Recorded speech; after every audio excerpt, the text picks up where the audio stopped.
உன்னை நேசிக்கிறேன்னு சொல்றவன் உண்மையா நேசிக்கிறவன் திருமணம் வரைக்கும் காத்திருப்பான். இன்னைக்கு எல்லாருக்கும் தேவை அன்புங்க. இந்த அன்பு கிடைக்காததுனாலதான் நிறைய பேருடைய இருதயம் காயப்பட்டு இருக்குது. எனக்கு சந்தோஷம் இல்லாத இந்த திருமணத்தை விட்டு நான் வேறொரு நபரோட சந்தோஷமா இருக்கிறதா நல்லதுன்றத இன்னைக்கு திரைப்படங்கள் போதித்துக் கொண்டிருக்கிறது. Who is stopping them? உண்மையான அன்பு எப்படிப்பட்டது தெரியுமா? அது கொடுக்கும், அது எடுக்காது. நான் கேள்வி கேட்பேன், நான் தட்டி கேட்பேன், உங்கள்கிட்ட கேட்பேன், நீங்க பிடிக்கலனா பரவாயில்ல.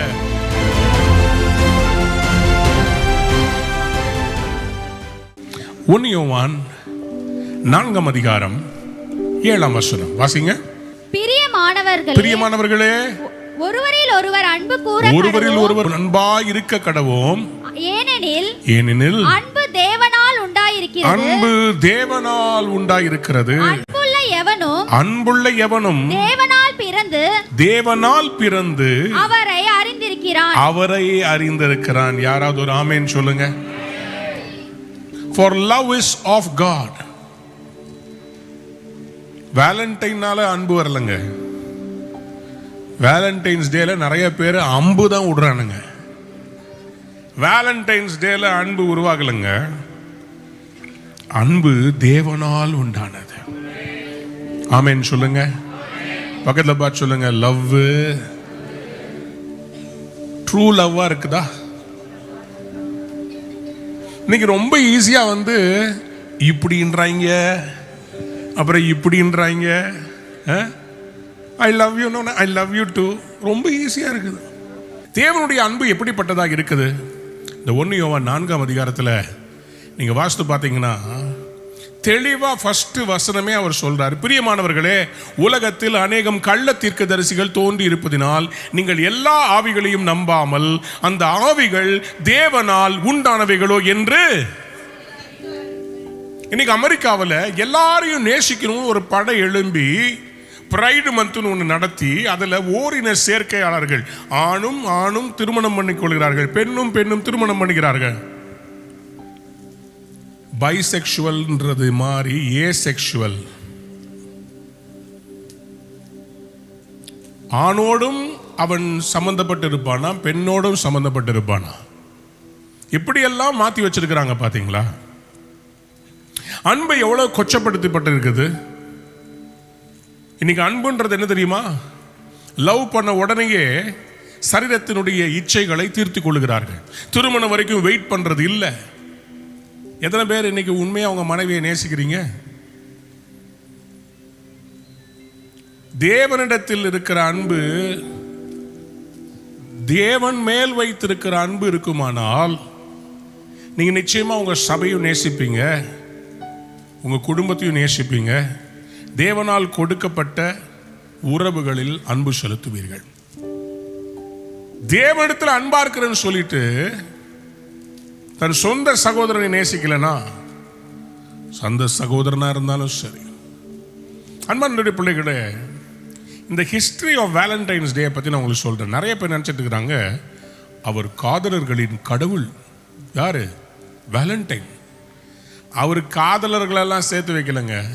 நடந்தது என்னன்னா, AD 269 ரோம பேரரசன் Claudius the two, Roman emperor Claudius the two, அவர் என்ன விரும்பினாருன்னா, எந்த ரோமன் சோல்ஜரும் அவங்க கல்யாணம் பண்ணக்கூடாது. ஏன்னா அவங்க கல்யாணம் பண்ணிட்டாங்கன்னா அவங்க அன்பில் ஈர்க்கப்பட்டு அவங்களுடைய இருதயம் மிருதுவாக மாறிவிடும். ஆகவே அவர்கள் அன்பு செலுத்தக்கூடாது. அவங்க இருதயம் கல்லா இருக்கணும். அப்போதான் யுத்தத்துக்கு வருவாங்க. யுத்தத்துக்கு எப்போ கூப்பிட்டாலும் அவங்க வரணும். மனைவி பிள்ளைங்க இருந்துச்சுன்னா அவங்க இருதயம் டிஸ்ட்ராக்ட் ஆகிடும் சொல்லி திருமணம் செய்ய விடவில்லை. ஆனால் இந்த ஃபாதர் வேலண்டைன் அப்படின்ற இந்த கிறிஸ்துவை அறிந்து அன்பை பறைசாற்றுகிற இந்த போதகர் பார்த்தார், இப்படி மனிதன் தனிமையாக இருப்பது நல்லதல்லன்னு சொன்னாரே, இந்த பேரரசன் தவறு செய்கிறாரே என்று சொல்லி ரகசியமாக படையில் இருக்கிற ஜனங்களுக்கு அவர் திருமணத்தை செய்து முடித்தார்.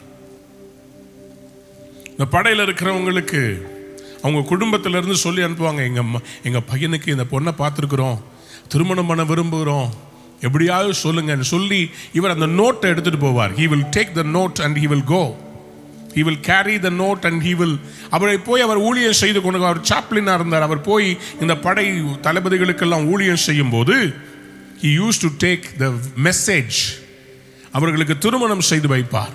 இதை கண்டுபிடிச்ச ரோம பேரரசன் அவரை அழைத்து கொண்டு வந்து பிப்ரவரி 14 அன்று அவரை சிறை சேதம், அவருடைய ஹெட்டை கட் பண்ணிட்டாங்க. அவர் அதற்காக மரித்தார். அவர் சிறையில் தூக்கி போட்டாங்க. முதல்ல சிறையில் இருக்கும்போது அந்த ஜெயிலருடைய மகளுக்கு குருடு, அந்த பெண்ணுக்கு கண்ணு தெரியாது. அந்த பிள்ளைக்கு ஜெபித்து அந்த பெண்ணுக்கு கண் திறக்கப்பட்டது. அவர் ஒரு பரிசுத்தவான். அவர் காதலர்களை சேர்த்து வைக்கவில்லை, அவர் குடும்பங்களை சேர்த்து வைத்தார். காதல் என்பது இன்னைக்கு ரொம்ப தவறா கன்ஸ்ட்ரூ பண்ணப்பட்டிருக்குது. கண்டவுடன் காதல். இந்த பையன் நம்முடைய வாழ்க்கைக்கு சரியாவானா இல்லையான்னு யோசிக்கிறது இல்லை. ஃப்ரெண்ட்ஸ் சொல்றாங்கன்னு உடனே லவ் பண்ணிடுறது, அதுக்கப்புறமா வேற ஒரு பையனை திருமணம் செய்வது. இன்னைக்கு நிறைய பிரேக்கப்ஸ் பார்க்க முடியுது. தற்கொலைகள். திருமணமான உடனேயே ஹனிமூனுக்கு போறாங்க. ஹனிமூன்ல தான் கணவன் வாக்கிங் வெளியே போறத ஃபோன் பண்ணி தான் லவ்வர்கிட்ட சொல்லி, கள்ளக்காதல்கிட்ட சொல்லி, அந்த கள்ளக்காதல் வாகனத்தை கொண்டு வந்து இந்த திருமணமான மணமகனை அவன் அடித்து அவன் மேல வண்டி ஏத்து கொள்றாங்க. கொஞ்ச நாளைக்கு முன்னாடி நீங்க கேள்விப்பட்டிருப்பீங்க, வட இந்தியாவில் ஒரு பெண் தன் கணவரை அழைத்து கொண்டு போய் ஹைக்கிங் போலான்னு சொல்லி ஹனிமூன்ல மேலே கூட்டு போய் மலையிலிருந்து கீழே தள்ளி விட்டு சாகலன்னு தெரிஞ்சு கீழே வந்து கள்ளக்காதனோட சேர்த்து கழுத்தை நெரிச்சு சாவடிச்சிட்டாங்க. இந்த உலகம் எங்க போயிட்டு இருக்குது? காதல் அப்படின்ற வார்த்தையே கொச்சையாகி விட்டதே. காதல்ன்றத பத்தி பேசுறதுக்கே இன்னைக்கு கூசுமுடி. அன்பு என்பது இன்றைக்கு அன்புக்கும் லஸ்டுக்கும் டிஃபரன்ஸ் இருக்குது பாருங்க. இன்னைக்கு சபையை கிறிஸ்துவின் அன்பை, உண்மையான அன்பை, ட்ரூ லவ் போதிக்க மறந்து விட்டது. அன்புடைய வரையறுப்புகளை நம்ம சரியாக போதிப்பதில்லை. நம்முடைய பிள்ளைகள்கிட்ட நம்ம அவங்கள்ட்ட வந்து லவ் பத்தி பேசுறதுக்கே பயப்படுறோம். நம்ம சொல்லிக் கொடுக்கறது இல்ல, மீடியா சொல்லிக் கொடுக்குது, சீரியல் சொல்லிக் கொடுக்குது. நம்ம அதெல்லாம் கூச்சப்படுறோம். அதை பத்தி பேசினா ஐயோ பாஸ்டர் இதெல்லாம் பேசலாமா?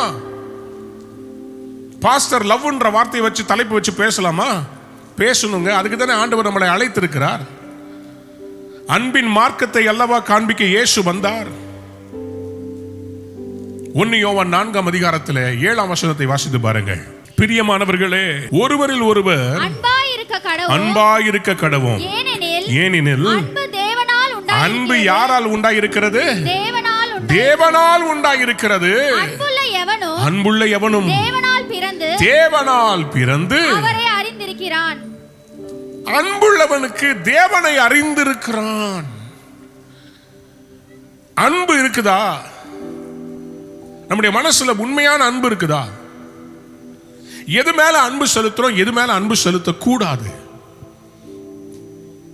Do we have real love? இன்னைக்கு நான் சபையா நான் என்னையும் கேள்வி கேட்க விரும்புறேன். என் மனைவி மேல எனக்கு உண்மையா அன்பு இருக்குதா? இந்த பிரசங்கத்தை பண்றதுக்கு முன்னாடி நான் அந்த டெஸ்ட்டை பாஸ் பண்ணனால தான் இங்க வந்து நிக்கிறேன். என்னை நானே பரிசோதனை செய்து கொள்ள வேண்டியதாக இருந்தது. I had to check the parameters whether I truly love God. நீங்க தேவனை நேசிச்சீங்கன்னா அவருடைய பரிசுத்தத்தை நேசிப்பீங்க. நீங்க தேவன் மேல அன்பு வைத்தீங்கன்னா அவருடைய சபையை நேசிப்பீங்க. நீங்க தேவனை நேசிச்சீங்கன்னா உங்க மனைவியை நேசிப்பீங்க.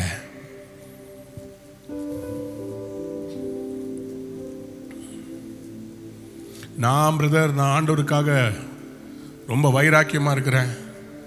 என் குடும்பத்தில் என் கணவன் சரியில்லை, என் மனைவி சரியில்லை, ஆனால் ஆண்டவர் மேலே அன்பாக இருக்கிறேன். அவர் ஒரு வழி, நான் ஒரு வழி பிரதர். ஆண்டவர் நமக்கு என்ன சொல்லியிருக்கிறாரு? நீங்கள் அந்நிய பாஷை பேசுறதுனாலும் ஆவியில் நிரம்புறதுனாலும் ஆண்டவர் உங்களுக்கு லவ்ல டிஸ்கவுண்ட் கொடுப்பாரு நினைக்கிறீங்களா? வாங்க 1 கொரிந்தியர் 13 போலாம். நான் மனுஷர் பாஷைகளையும் தூதர் பாஷைகளையும் பேசினாலும் அன்பு எனக்கு இராவிட்டால் சத்தமிடுகிற வெண்கலம் போலவும் ஓசையிடுகிற கைத்தாளம் போலவும் இருப்பேன். இருப்பேன். நான் தீர்க்க தரிசன வரத்தை உடையவனாயிருந்து சகல ரகசியங்களையும் சகல அறிவையும் அறிந்தாலும்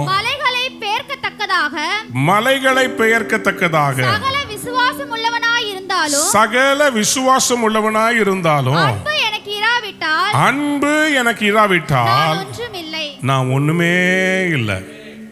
சத்தமா அபிஷேகத்துல நிரம்புறதோ,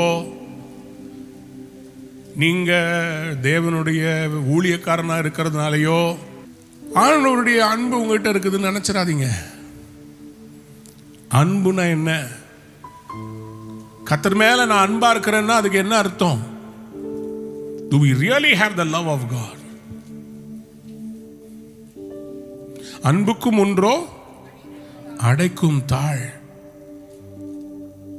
லவ் தாப்பால் போட்டு அடைக்க முடியாது. லவ் எப்படிப்பட்டதுன்னு சொன்னா அது உண்மையான இருதயத்திலிருந்து வரணும். ஆண்டவருடைய அன்பு எப்படிப்பட்டதா இருந்துச்சு தெரியுமா? கொடுக்கிற அன்பு. The problem with today's love is it's an expectant love. எனக்கு என்ன கிடைக்குது, எனக்கு இதுல இந்த ரிலேஷன்ஷிப்ல எனக்கு என்ன கிடைக்கும், எனக்கு என்ன கிடைக்கும். பணம் இருந்தா குடும்பத்தில் அன்பு இருக்குது. பணம் இல்லைன்னா ஏளனமான பேச்சு. உன்னை கட்டிக்கிட்டு நான் என்னத்தை கண்டேன்? Families are torn because of money. சரீர சுகம்ன்றதுங்க தேவனால ஏற்படுத்தப்பட்டதுதான் தாம்பத்திய உறவு. ஆனா அந்த தாம்பத்திய உறவுல உண்மையா இல்லாம மனசுல இச்சைகளை வைத்துக்கொண்டு மனைவியை ஒரு ஸ்டெப்பனி மாதிரி வச்சுக்கிட்டு தன் இச்சைகளை எல்லாம் நிறைவேற்றி அலைந்து கொண்டு தேவனிடத்தில் அன்பா இருக்கிறன்னா எப்படி அது அன்பா இருக்க முடியும்? அம்மா, ஒரு பையன் உன்னை லவ் பண்றான்னு சொன்னா அவன் லவ் பண்றானா, அவன் லஸ்ட்ல உன்கிட்ட வரானா, லவ்ல வரானா? வாலிப பெண்கள்கிட்ட கேட்கிறேன், உன்னை நேசிக்கிறேன்னு சொல்றவன் உண்மையா நேசிக்கிறவன் திருமணம் வரைக்கும் காத்திருப்பான். அதுக்கு முன்னாடி வந்துட்டு அவன் கேட்கிறான்னா he is not the real guy. He is not loving you, he is lusting after you. லவ்வுக்கும் லஸ்ட்டுக்கும் இருக்கிற டிஃபரன்ஸை புரிஞ்சுக்கொள்ளுங்க. லஸ்ட் நிமிஷங்கள்ல மறைஞ்சிடும். ஆனா லவ் அது அனாதி ஸ்நேகம். யாராவது ஒரு அல்லேலூயா சொல்லுங்க.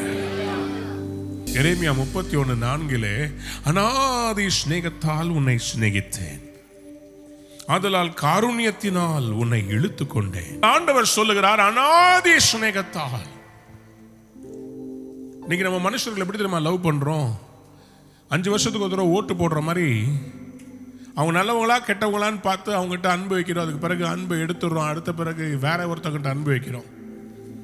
இன்னைக்கு நிறைய பேருக்கு அவங்க சபை மேல உண்மையான ஒரு அன்பே இல்லை. சர்ச் விசிட்டிங் போறாங்க, நீங்க லேட் ஆயிடுச்சு, பக்கத்தில் இருக்கிற சர்ச்சுக்கு போயிடலாம். சபைன்றது ஒரு தாய் மாதிரி. தாயை மாற்ற முடியுமா?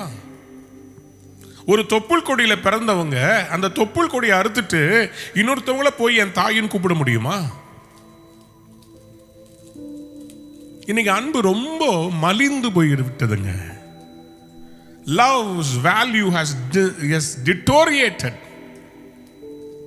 அன்புனா என்னன்றது இன்னைக்கு கேள்விக்குறியாயிருச்சு. ஒரு சின்ன பையன் இருக்கிறான். அந்த சின்ன பையன் பாருங்க,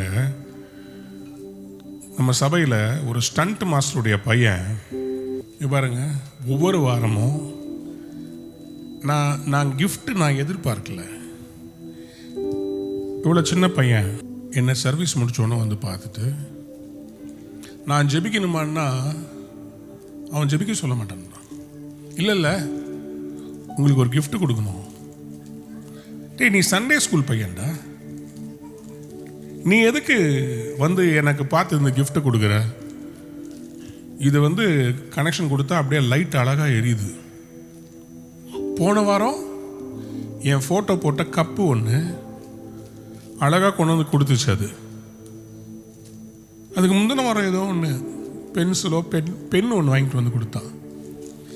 என் கேள்வி என்னன்னா, அவன் விளையாட்டு பையன், அந்த விளையாட்டு பையனுக்கு ஒரு பால் வாங்கலாம், ஒரு பேட் வாங்கலாம், அவனுக்கு நீ எதையாவது வாங்கலாம். அவன் மனசுல நான் கேட்டேன், ஏன்டா நீ இதை வாங்கிட்டு வர, எனக்கு பாஸ்டருக்கு வேண்டாம்டா, பாஸ்டருக்கு காசு இருக்குது, நான் வாங்கிக்கிறேன். அவன் சொல்ல, இல்லை எனக்கு உங்களை ரொம்ப பிடிக்கும். என்னவா? அந்த பிள்ளையுடைய மனசுல ஒரு கள்ளம் கபடற்ற ஒரு அன்பை நான் பார்க்கிறேன். ஒவ்வொரு முறை வரும்போதும் அவன் கண்ணில் ஒரு அன்பை நான் பார்க்குறேன். நான் மற்றவங்களுக்காக ஜெபிச்சுட்டு இருப்பேன், அவன் அங்கேருந்து பம்மிக்கிட்டு இருப்பான். நான் அவனை பார்த்துட்டேன்னா, நான் அவனை பார்த்து அவன் கண்ணை நான் கான்டாக்ட் பண்ணேன்னு வச்சுக்கோங்களேன், அவனுக்கு அவ்வளோ சந்தோஷம் அப்படின்னுவான். யாரோ பெத்த பிள்ளை. இப்போதான் அவங்க பெற்றோர் ஞானஸ்தானம் எடுத்திருக்கிறாங்க. அந்த சின்ன பிஞ்சு உள்ளத்துல இந்த அன்பை ஊற்றுனது யாரு? அவன் என்ன நேசிக்கலங்க, எனக்குள்ள இருக்கிற இயேசுவை நேசிக்கிறான். அவன் சொல்றான், உங்க பாட்டெல்லாம் எனக்கு ரொம்ப பிடிக்கும். அவனா கீபோர்டு கத்துக்கிட்டு இருக்கிறானா? தண்ணியா தம்பி, அவனுக்கு கீபோர்டு சொல்லி கொடுப்பா, நான் அவன் ஃபீஸ் கட்டுறேன்ப்பா, இல்லை நீ இலவசமா பண்ணா கூட பரவாயில்ல. எனக்கு ஆசையா இருக்குது. இப்படிப்பட்ட அன்பான உள்ளங்கள் நம்மளை சூழ்ந்திருந்தா எவ்வளவு சந்தோஷமா இருக்கும் தெரியுமா? இன்னைக்கு எல்லாருக்கும் தேவை அன்புங்க. இந்த அன்பு கிடைக்காததுனால தான் நிறைய பேருடைய இருதயம் காயப்பட்டு இருக்குது. அன்பார்ந்தவருடைய பிள்ளைகளே, உங்களுடைய அன்பு மாயமற்றதாக இருப்பதாக. Let your love not be corrupt ன்னு வேதம் சொல்லுகிறது. மாயமற்ற அன்பு, பொய்யான அன்பு வேண்டாம். மனைவி கிட்ட அன்பு செலுத்துறேன்னு சொல்லிட்டு அன்பு செலுத்தாம எத்தனை பேர் இருக்கிறீங்க? எவ்வளோ குடும்பங்கள் இன்னைக்கு உடஞ்சு போய் டைவர்ஸ்க்காக இன்னைக்கு கோர்ட்ல நிக்க தெரியுமா? சென்னையில், தமிழ்நாட்டில் சென்னையில் அதிகமான விவாகரத்துக்காக நிற்கிற அதிகமான கூட்டம் யாருன்னா கிறிஸ்தவர்களா? ஹைகோர்ட்ல இருக்கிறவங்க சொல்றாங்க. ரோமர் 12ஆம் அதிகாரம் 9ஆம் வசனத்தை வாசிக்கலாம். உங்கள் அன்பு மாயமற்றதாக உங்கள் அன்பு மாயமற்றதாக இருப்பதாக, தீமையை வெறுத்து நன்மையை பற்றி கொண்டிருங்கள். இன்னைக்கு நிறைய பேருடைய வாழ்க்கையில அந்த அன்பு கொஞ்சம் மாயம் கலந்து இருக்குது. நான் சொல்ற நல்லா கேட்டுக்கோங்க. ஆர்டிபிஷியல் இன்டெலிஜென்ஸ் வந்து நீங்க நினைக்கிறதெல்லாம் உருவாக்குறதுக்கு இன்னைக்கு பிசாசு தந்திரமா உள்ள புகுந்துக்கிட்டான். போன் வந்துச்சு, முதல்ல டிவி வந்துச்சு, சாயந்தரத்தில் குடும்பங்கள் பேசுறது, குடும்ப ஜபங்கள் நின்றது. சேட்டலைட் டிவி வந்த பிறகு சுத்தமா ஒன்னா சேர்ந்து உட்கார்ந்து சாப்பிடுறது நின்றுச்சு. இன்டர்நெட் வந்த பிறகு குடும்பங்கள் பேசுவதே நின்று போய்விட்டது. எல்லாரும் தனித்தனியா ஒரு அறைக்கு போய் உட்கார்ந்து சாப்பிடுறாங்க. சொந்த பிள்ளைங்க கிட்ட சர்ச்சுக்கு வான்னு சொன்னா கீழ்ப்படிய மாட்டேன்றாங்க. அவங்களுக்கு வேண்டிய பைக்கு, அவங்களுக்கு வேண்டிய காரு, அவங்களுக்கு வேண்டிய நகை வாங்கி கொடுத்தா அன்பு. அவங்களை கண்டிச்சா உங்களுக்கு என் மேல அன்பே இல்லை.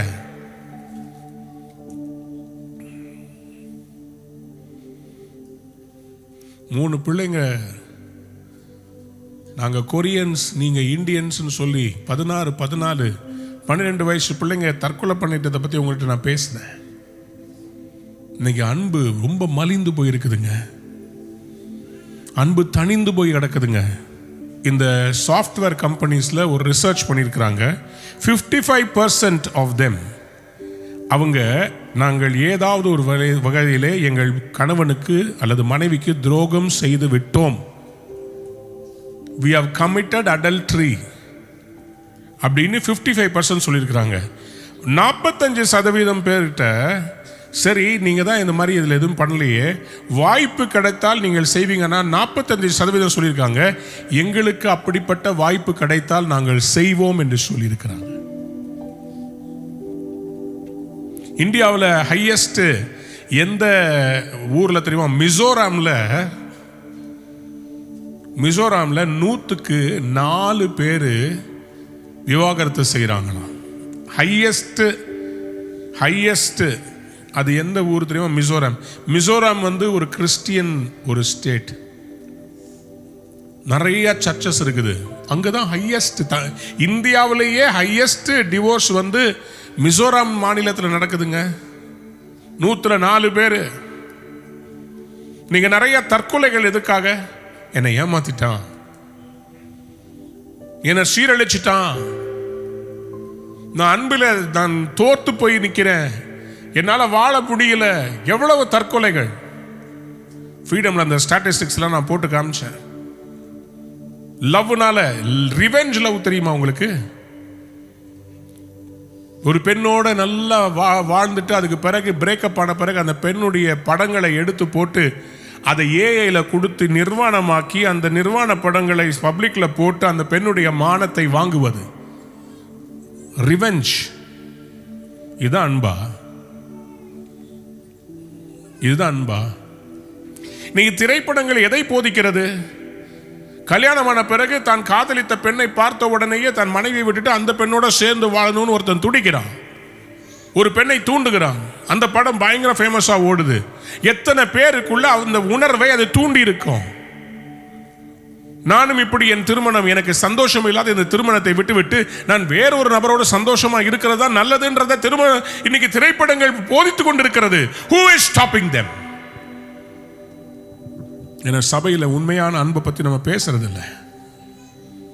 ட்ரூ லவ், உண்மையான அன்பு எப்படிப்பட்டது தெரியுமா? அது கொடுக்கும், அது எடுக்காது. யாரெல்லாம் ஒரு ஆமேன்னு சொல்றீங்க? யோவான் 3ஆம் அதிகாரம் 16ஆம் வசனத்தை வாசித்து பார்ப்போம். தேவன் தம்முடைய ஒரே பேரான குமாரனை விசுவாசிக்கிறவன், தேவன் தம்முடைய ஒரே பேரான குமாரனை விசுவாசிக்கிறவனோ அவன் கெட்டுப் போகாமல் நித்திய ஜீவனை அடையும்படிக்கு, அவன் கெட்டு போகாமல் நித்திய ஜீவனை அடையும்படிக்கு அவரை தந்தருளி இவ்வளவாய் உலகத்தில் அன்பு கூர்ந்தார். இவ்வளவாய் உலகத்தில் அன்பு கூர்ந்தார். யாராவது ஒரு ஆமென் சொல்லுங்க பாப்போம். இவ்வளவாய். நல்லா புரிஞ்சு கொள்ளுங்க. ஆதாமை சிருஷ்டித்தார், குமாரனை கொடுத்தார்.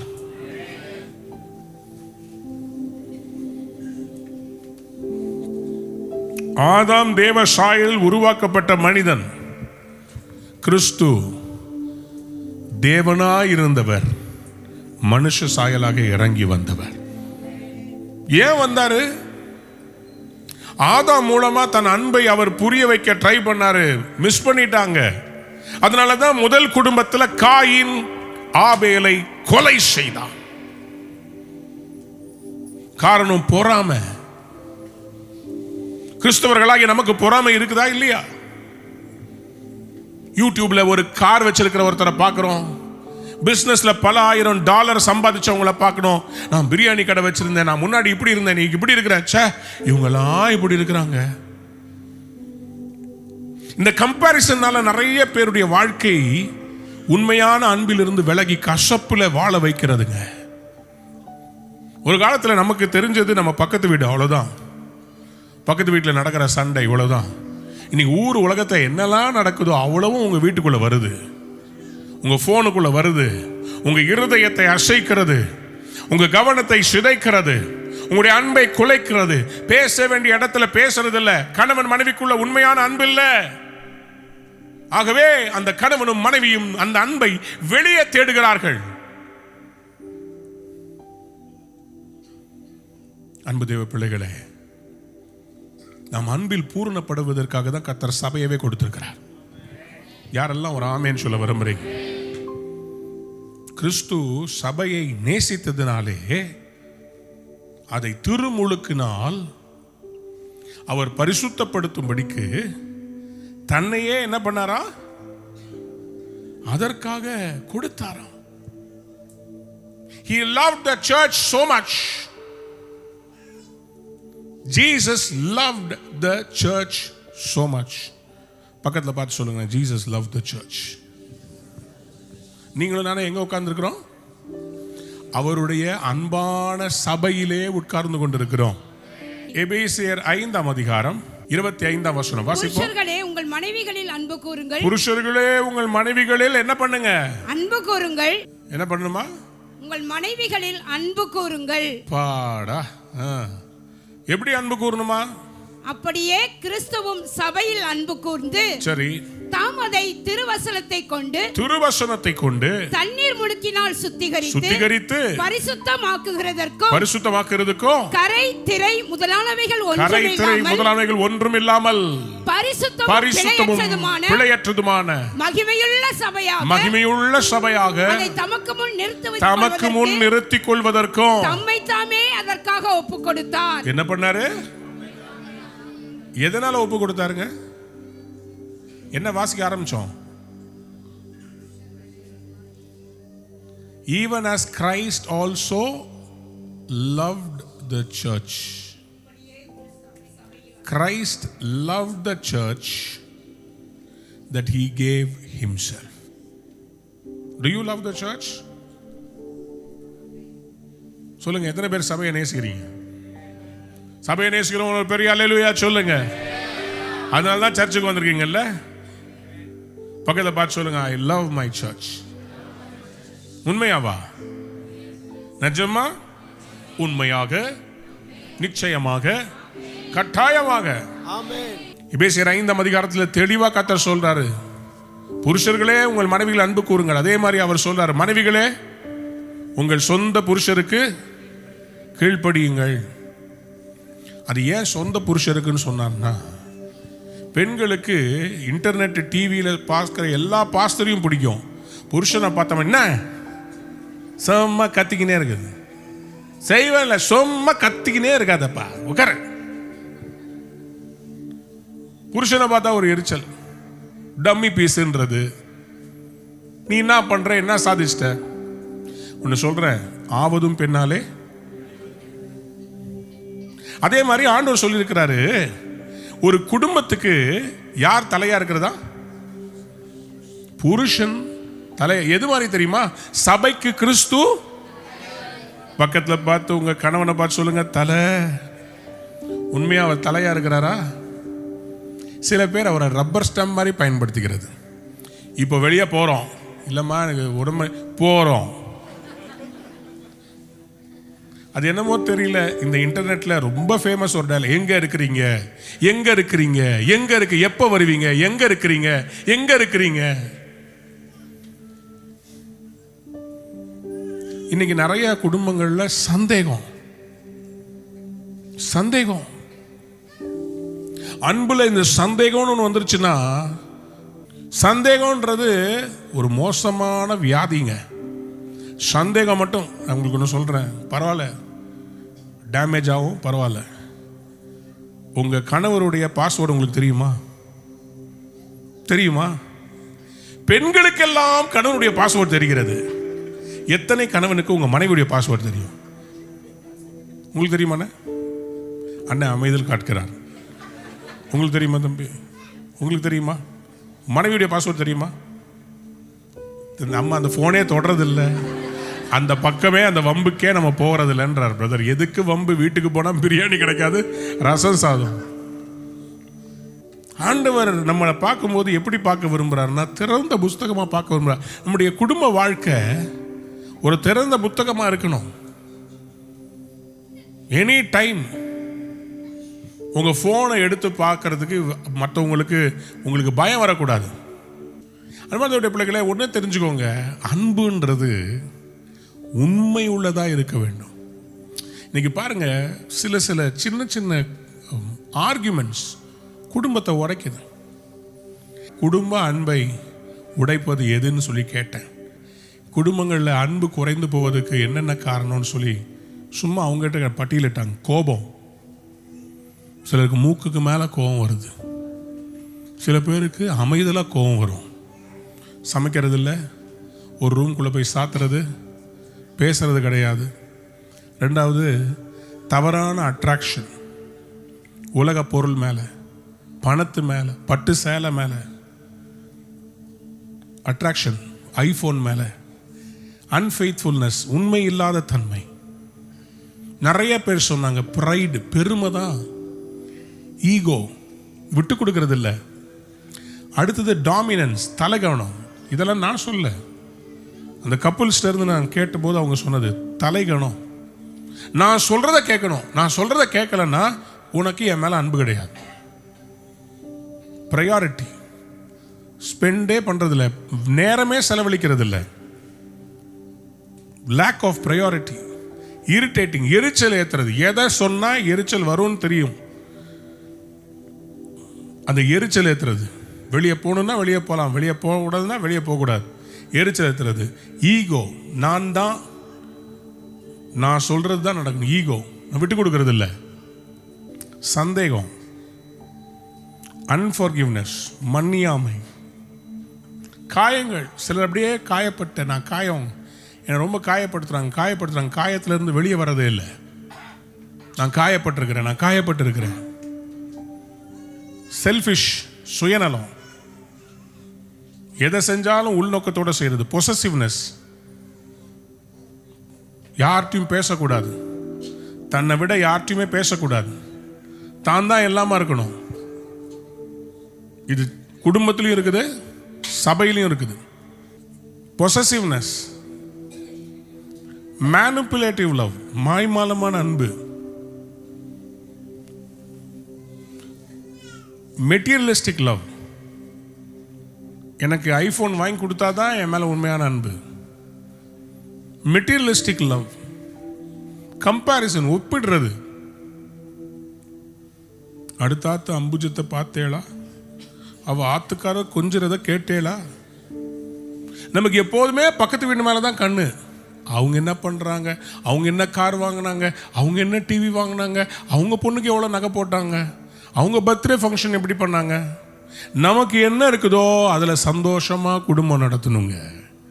இன்னொருத்தவங்களை பார்த்து பொறாமப்பட வேண்டிய அவசியம் இல்லை. இன்னொரு சர்ச்சை பார்த்து பொறாமப்பட வேண்டிய அவசியம் இல்லை. இன்னைக்கு ஒரு பெரிய சர்ச்சை ஏஜி கட்டியிருக்கிறாங்க. அதை பார்த்து எனக்கு பொறாம வரல, எனக்கு பெருமையா இருக்குது. தமிழ்நாட்டில் இவ்வளோ பெரிய ஒரு சபையை கர்த்தர் கட்டுனாரு. காணிக்கை கொடுத்துட்டா பாஸ்டர் தட்டி கேட்க கூடாது. காணிக்கை கொடுத்துட்டா பாஸ்டர் மீட்டிங் வச்சா நான் வரமாட்டேன், ஆனால் தட்டி கேட்க கூடாது. அது ஜெசபெலிக் லவ், அது ஜெசபெலிக் மேனிபுலேட்டிவ். அது பாருங்க, குடும்பத்தில் என்னென்னலாம் இஷ்யூ, இன்லா இஷ்யூவா, மாமியார் நாத்தனார் அதிகமாக ஸ்கோர் பண்ணினார்கள். பெரும்பாலானவர்கள் அதுக்கு ஓட்டு போட்டார்கள். என் மாமியாரை என்னால் மன்னிக்கவே முடியவில்லை, என் நாத்தனார் எனக்கு விரோதமாய் கோல் மூட்டி விடுகிறாள், என் புருஷனுக்கு ஏத்தி விடுறான்னு. அடுத்தது கம்யூனிகேஷன் கேப், பேசுறதே இல்லை. கணவன் மனைவி அன்பா பேசுறதே கிடையாது. பார்த்தாலே அப்படியே டெரர் பீஸ் மாதிரி, சொல்லு, எரிச்சல், கம்யூனிகேஷன் கேப். அப்புறம் வேலை, எனக்கு வேலை இருக்குது, நான் ரொம்ப பிஸியா இருக்கிறேன், டிஸ்டர்ப் பண்ணாத என்ன. யார் அப்ப பணம் கொடுக்கிறது? பணம் வேணும்ல, சும்மா என்ன டிஸ்டர்ப் பண்ணாத. Money, not being Christ centred family. சர்ச்சுக்கு எத்தனை பேர் லேட்டா வரீங்க தெரியுமா? உங்க பிள்ளைகளுக்கு என்ன சொல்லி கொடுக்க விரும்புறீங்க? கிறிஸ்துவின் மேல இருக்கிற உங்க அன்பு எப்படி இருக்குது? நீங்க கர்த்தர்ட்ட அன்பா இருந்தீங்கன்னா உங்க பிள்ளைங்க உங்ககிட்ட அன்பா இருப்பாங்க. நீங்க ஆண்டவரிடத்துல அன்பு செலுத்துறோம், உங்க பிள்ளைங்க உங்ககிட்ட எப்படி அன்பா இருப்பாங்க? இப்ப சின்ன வயசா இருக்கிறாங்க, அவங்களுக்கு ஒன்றும் தெரியாது. வளர்ந்த பிறகு உங்களை கேள்வி, நீ ஒழுங்கா, உங்களை கேள்வி கேட்பாங்க. ஒருவனுடைய வழிகள் கர்த்தருக்கு பிரியமா இருந்தால் அவனுடைய சத்துருக்களும் அவனோட சத்துருக்களே சமாதானமாகும்படி செய்வார்னா, உங்க குடும்பத்தை உங்களோட சமாதானமா வைக்க மாட்டாரா? எல்லா பிள்ளைமையும் தூக்கி உங்க பிள்ளைக்கு மேல போடாதீங்க. நீங்க சரியா இருங்க, உங்க பிள்ளைங்க சரியா இருப்பாங்க. ஐயோ என் பொண்ணு அவனை லவ் பண்றா, நீங்க ஒழுங்கா உங்க பிள்ளைக்கு லவ் கொடுங்க.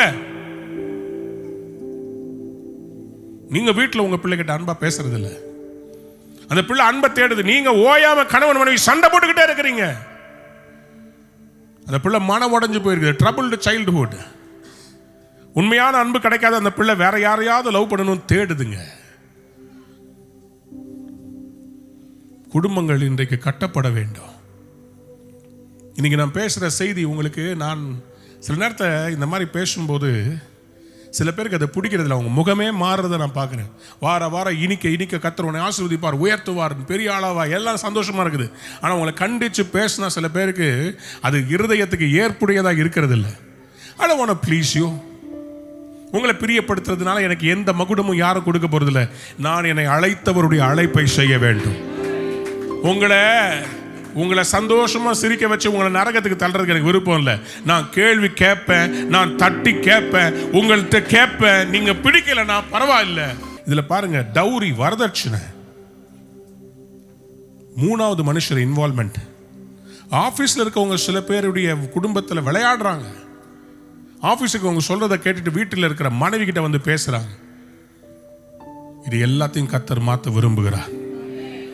எத்தனை பேர் நம்புறீங்க இன்னைக்கு நம்முடைய அன்புல ஒரு பூர்ணம் வரணும்னு? சொல்லுங்க, ஆமேன்னு சொல்லுங்களேன். தேவன் அன்பாகவே இருக்கிறாராம். வெளிப்படுத்தின விசேஷம் 2ஆம் அதிகாரம் 4ஆம் வசனத்தை வாசிங்களேன். ஆனாலும் நீ ஆதியில் கொண்டிருந்த அன்பை விட்டாய் என்று உன் பேரில் எனக்கு குறை உண்டு. உங்க பிள்ளைங்களை சண்டே ஸ்கூல்ல டான்ஸுக்கு பாட்டுக்கு கூப்பிட்டா நீங்க அனுப்ப மாட்டேன்றீங்க. அவங்கள பிராக்டிஸ்க்கு கொண்டு வந்து விட மாட்டேன்றீங்க. ஆனா கராத்தே கிளாஸ்க்கு விட முடியுது, ஸ்விம்மிங் கிளாஸ்க்கு விட முடியுது, கிரிக்கெட் கோச்சிங்க்கு விட முடியுது. சில பிள்ளைங்களை விபிஎஸ்க்கு அனுப்புறது இல்லை. காரணம் என்னன்னா, என் பிள்ளைக்கு இந்த லீவில் வந்து பேட்டிங் கோச்சிங் இருக்குது. சில பிள்ளைங்க +2 எழுதுறாங்க, சண்டே ஸ்பெஷல் கிளாஸ் என்ஜினியரிங்க்கு மற்றதுக்கெல்லாம் வைக்கிறாங்கன்னு சண்டே சர்ச்சுக்கே வரதில்லை. நான் கேட்டேன், நீ 6 மணி சர்வீஸ்க்கு வந்துட்டு போக வேண்டியது தானே, 6 மணிக்கு யார் கிளாஸ் வைக்கிறா?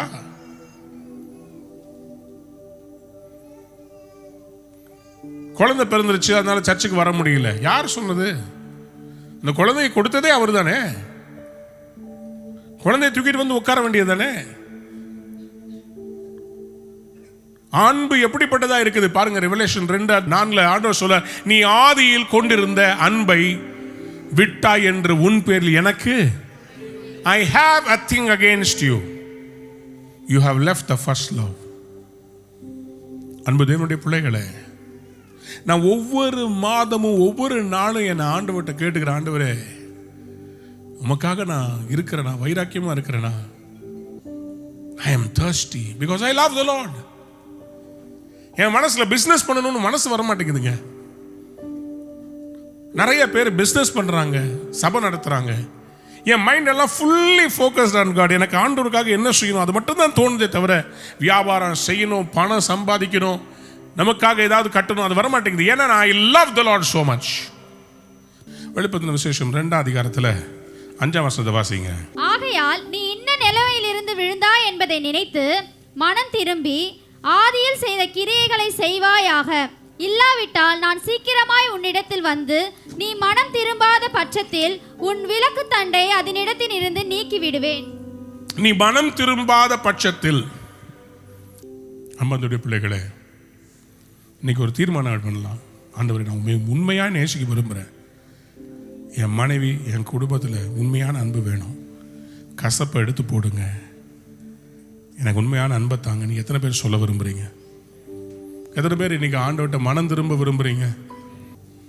ஒருவன் என்னை பின்பற்ற விரும்பினால் தன்னைத்தானே வெறுத்து தன் சிலுவை எடுத்துக்கொண்டு என்னை பின்பற்ற கடவன். எத்தனை பேர் ஆண்டவரை உண்மையா பின்பற்ற விரும்புறீங்க? உண்மையான அன்பு வைக்க விரும்புறீங்க? எழும்பி நிற்கலாமா? எழும்பி நிற்கலாமா? அன்பான நேயர்களே, இந்நிகழ்ச்சியில் கொடுக்கப்பட்ட வாக்குத்தத்தங்களும் தீர்க்க தரிசன வார்த்தைகளும் உங்களுக்கு ஆசீர்வாதமாய் இருந்திருக்கும் என்று நாங்கள் நம்புகிறோம்.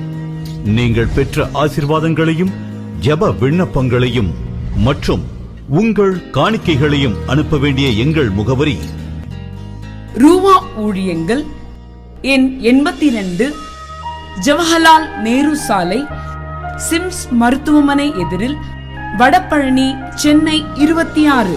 உங்கள் காணிக்கைகளை ஆன்லைன் மூலமாக எளிதாக செலுத்தலாம்.